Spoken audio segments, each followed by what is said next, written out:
ஒரு சூப்பரான சிம்பிளான வெஜிடபிள் சாம்பார் எப்படி வைக்கிறதுன்னு பார்க்கலாம். பேசிக்காக நம்ம வீட்டில் அதிகமாக யூஸ் பண்ணுற ஒரு குழம்பு, நம்ம ஈஸியாகவும் அதிகமாகவும் வைக்கிற ஒரு குழம்புனா அது கண்டிப்பாக சாம்பாராக தான் இருக்கும். அது எப்படி வைக்கிறதுன்னு எனக்கு பார்த்துடலாம். இது எல்லாருக்குமே தெரிஞ்ச ரெசிபி தான், பட் இருந்தாலும் எப்படி பண்ணுறதுன்னு பார்த்துடலாம். இது வந்து எங்கள் வீட்டு ஸ்டைல்.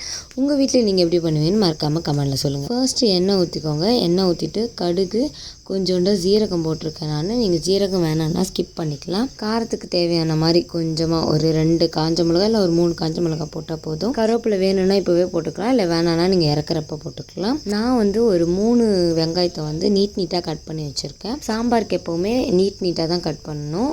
வெங்காயம் அப்போ தான் வந்து சாம்பார் வந்து டேஸ்ட்டாக இருக்கும். காரக்குழம்புக்கு வந்து சின்னதாக பொடியாக கட் பண்ணணும். அதே நீல வாக்கிலே வந்து நான் வந்து 3 தக்காளியும் கட் பண்ணி வச்சுருக்கேன். மீடியம் சைஸ் தக்காளி தான் போட்டு நல்லா வணக்கிக்கோங்க. காய் சாம்பாருக்கு வந்து ரொம்ப முக்கியமான விஷயமே காய் தான். நீங்கள் எவ்வளோக்கு எவ்வளோ காய் ஆட் பண்ணுறீங்களோ அவ்வளோக்கு அவ்வளோ டேஸ்ட்டாக இருக்கும். இன்றைக்கி நான் வந்து கத்திரிக்காய், பீன்ஸு, கேரட் மட்டும்தான் போட்டிருக்கேன். நான் எப்போவுமே முருங்காய், மாங்காய் போடுவேன். இன்றைக்கி எனக்கு முருங்காய், மாங்காவும் கிடைக்கல. நீங்கள் முருங்காய், கேரட்டு, கத்திரிக்காய், பீன்ஸ் எல்லாமே போடுங்க, ரொம்பவே சூப்பராக வரும். காய் கொஞ்சம் அதிகமாகவே போடுங்க. எங்கள் வீட்டில் காய் சாம்பாரில் நிறைய காய் எதிர்பார்ப்பாங்க. இது வந்து வீட்டில் அரைச்ச தூள் தான், நார்மலாக வீட்டில் அரைச்ச தூள் தான்.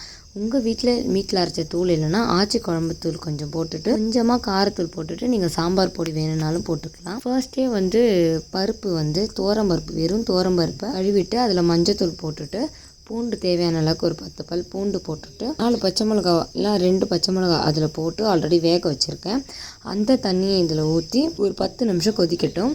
நல்லா கொதிச்சதுக்கப்புறமா கேரட் வெந்துருச்சான்னு செக் பண்ணி பாருங்கள். மசிச்சு வெந்துருச்சுன்னு தெரிஞ்சால் இந்த நேரத்தில் ரொம்பவே கம்மியான அளவுக்கு புளியை ஊற்றி ஒரு 10 நிமிஷம் வேக வச்சிங்கன்னா சூப்பரான சாம்பார் ரெடி. இந்த மாதிரி ரொம்ப சிம்பிளான ரெசிபிக்கும் ஹெல்த்தியான ரெசிபியும் உங்களுக்கு ஃபுல் வீடியோவும் வேணும், இல்லை ஷார்ட்ஸும் வேணும் நீங்கள் நினச்சிங்கன்னா நீங்கள் கண்டிப்பாக அத்தைஸ் குக்கிங் சேனலை சப்ஸ்கிரைப் பண்ணணும். டாட்டா பாய்.